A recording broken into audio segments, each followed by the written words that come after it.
MotherGamer here. Welcome back to my channel, and for my second vlog, I'm going to be talking about my birth story with my daughter.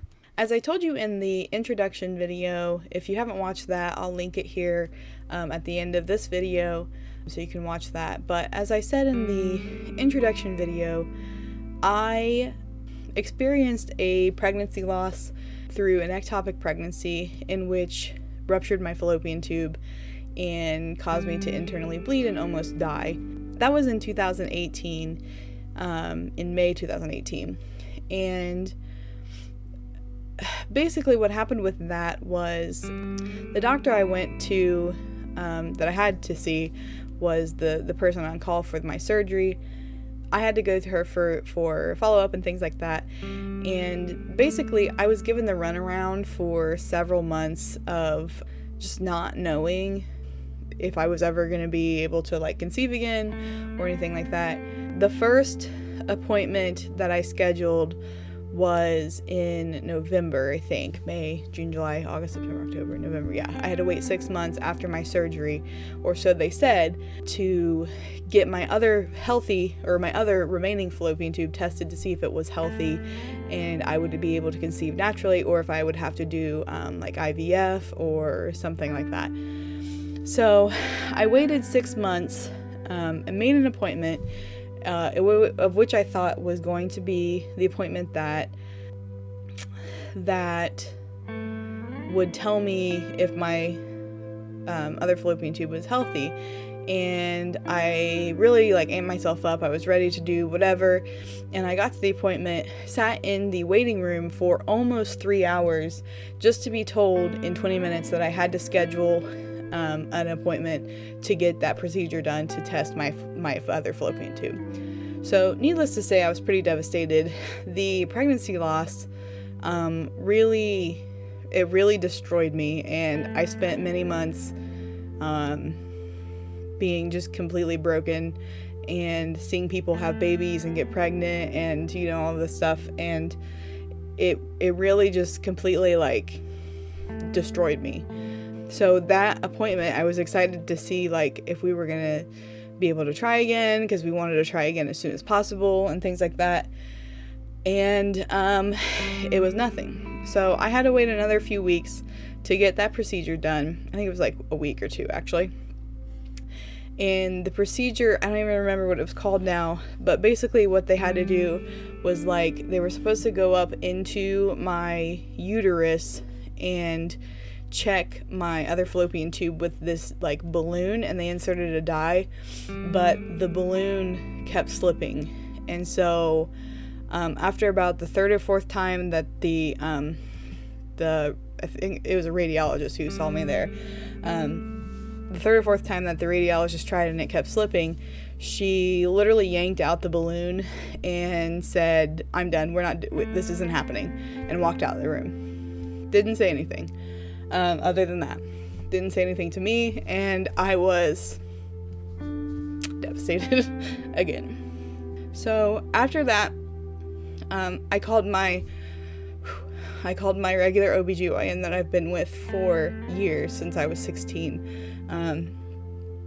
And I told him, one, I needed a regular checkup, and two, that I wanted to figure out what was going on with my other fallopian tube.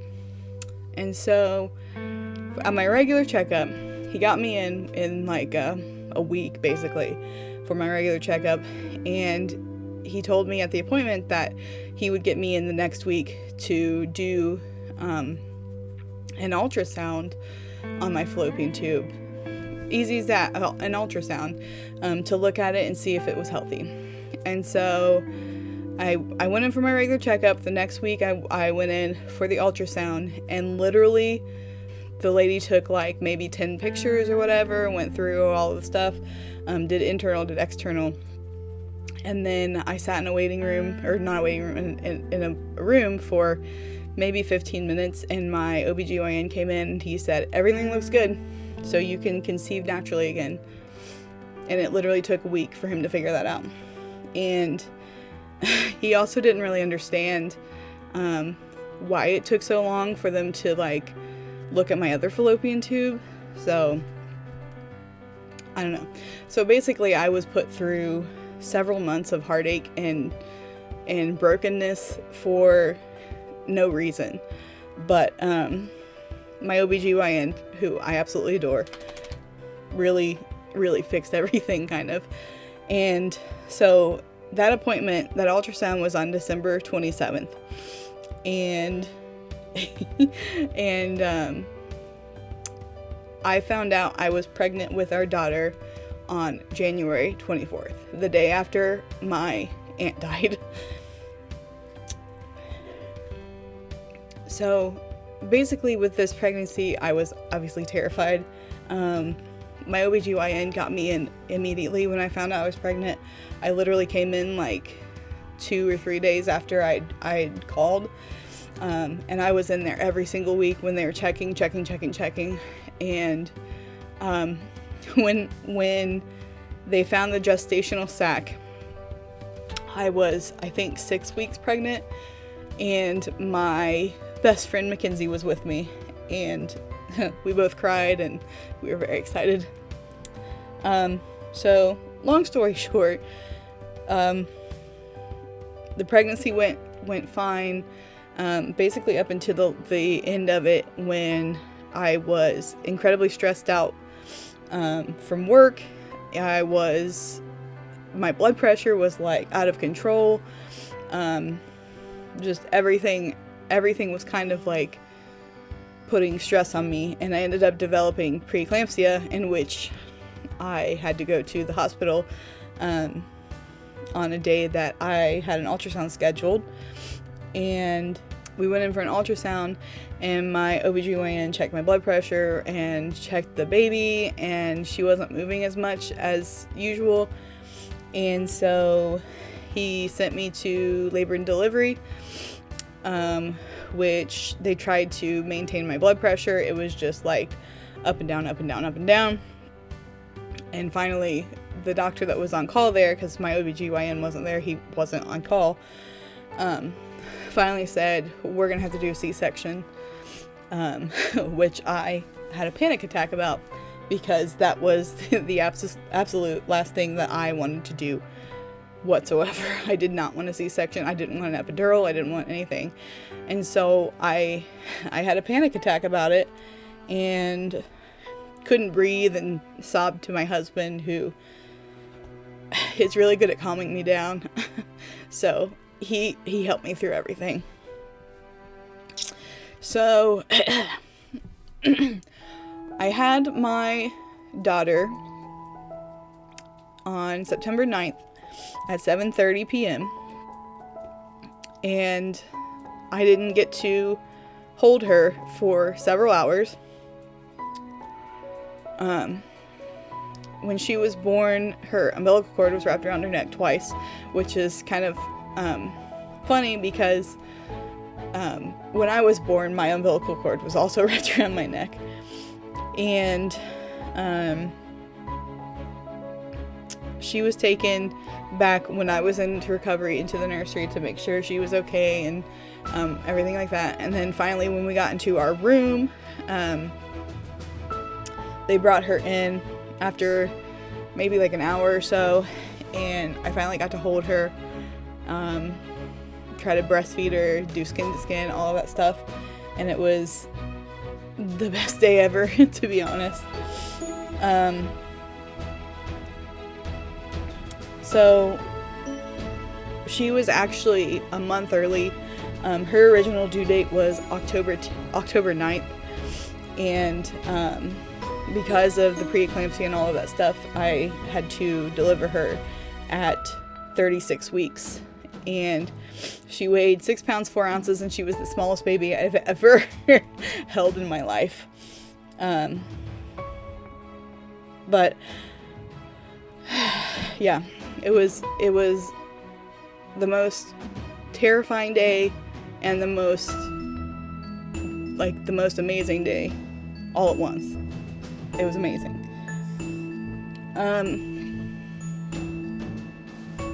Yeah, so when I took a poll on Instagram to see what you guys wanted me to talk about in this vlog. Literally everyone said something about my child, so I figured my birth story would be probably the best thing. She's currently trying to go to bed right now. I keep looking over here. This is her monitor on my phone, and she keeps looking up at the camera, so that's obviously not going very well. I figured I'd just do the birth story, kind of explain what happened in my life. She is literally the greatest gift I've ever received, and she's a booger, but I love her. Currently she is 7 months old. The last time we weighed her, she was 17 pounds.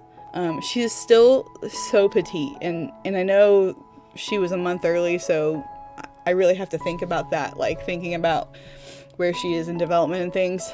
She turns over constantly in bed, so in the morning we'll look over. She's in her crib beside us, she's not in our bed, but we'll look over in the morning and she'll just be staring at us.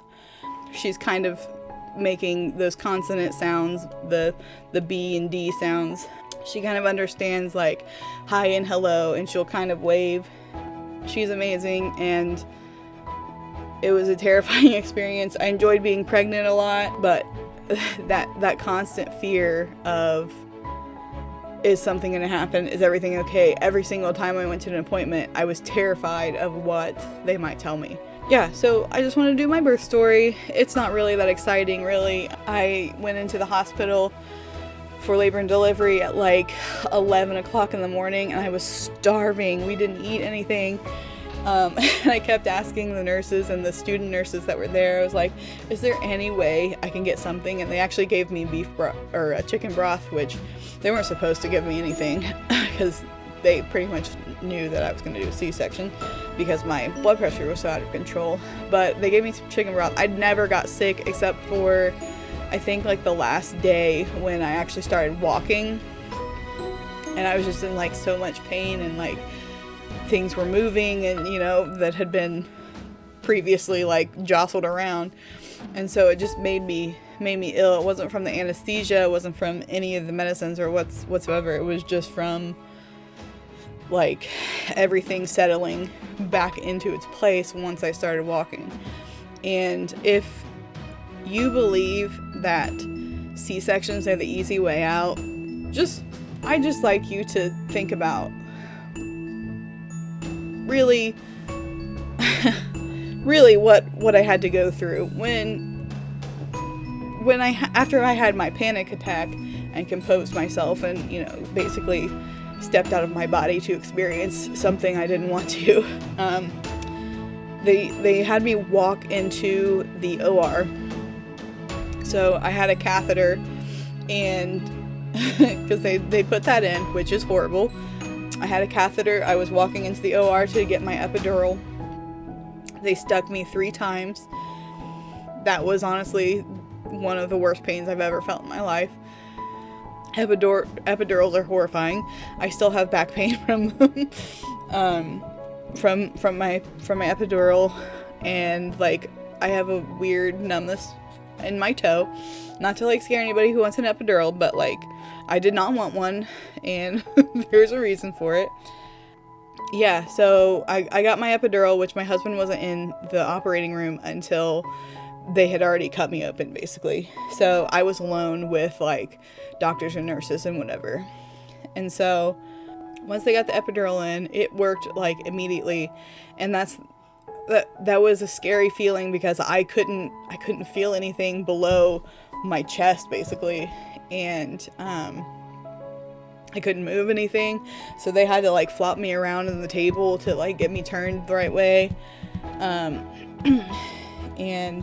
then they put up this like the drape, and then they started the incision, I'm assuming, because then my husband came in like a couple minutes later, and the anesthesiologist who was like keeping track of my blood pressure said something about they had a clear curtain, and once she was out that they would pull it. Well, they never pulled it. I'm assuming because she had the umbilical cord wrapped around her neck, but I kind of wish that it was just open the whole time. Like, I'm not really affected by like blood and gore and any of that stuff, and I wouldn't have been able to see my belly anyway because my boobs are in the way. Like, I wouldn't be able to see anything. So I wish it was down the whole time so I could have seen her.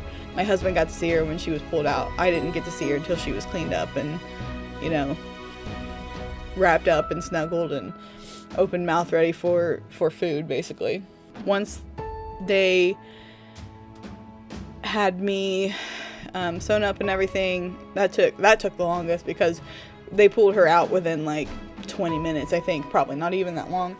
But then they sewed me up, and I didn't get out of surgery until like an hour and a half or so after I went in, somewhere around there, and they took me back to the recovery room, and they took her to the nursery, and my mom and dad and stepmom were there, and we were basically in this like little tiny like corner. There was no room, and so I told them not to come back because the baby wasn't there, and there wasn't really a whole lot of room, and we had our stuff like everywhere because we had already packed. Literally the night before, we had packed everything for the hospital, thankfully. And my mom did eventually come back, and she was there when they wheeled me back to our room, and she got to see the baby before I did, really. I got to see her in my husband's arms, and that was it for a long time. Yeah, so that's my birth story. We were in the hospital for 3 days. I was so done with being in the hospital, and I wanted to walk so badly, and I couldn't for 2 days, basically. It was a terrible experience, but it was also a great experience. Like, not a terrible experience in, like, hospital staff or anything like that. It's just, like, everything that I planned for her birth was out the window. Like, I didn't get to do anything I wanted to do. I'm sure you didn't want to hear that, but whatever. I like telling the birth story, even if I get choked up and whatever. Like I said, she is my absolute world, and I get choked up thinking about it and how lucky we are to be her parents, and she's so absolutely perfect. And I hope she stays that way. But yeah. So thank you guys very much for watching this vlog. I know it's not really that exciting. Next time I'm going to do a little bit of a fun thing. I'm not going to tell you what it is, just so it'll keep you guessing, but my husband is going to be involved. And I'm kind of excited about it. So it's just a stupid little thing. It's not like a vlog so much. Make sure to subscribe, make sure to like, make sure to share. I love you all. Okay, thanks, bye.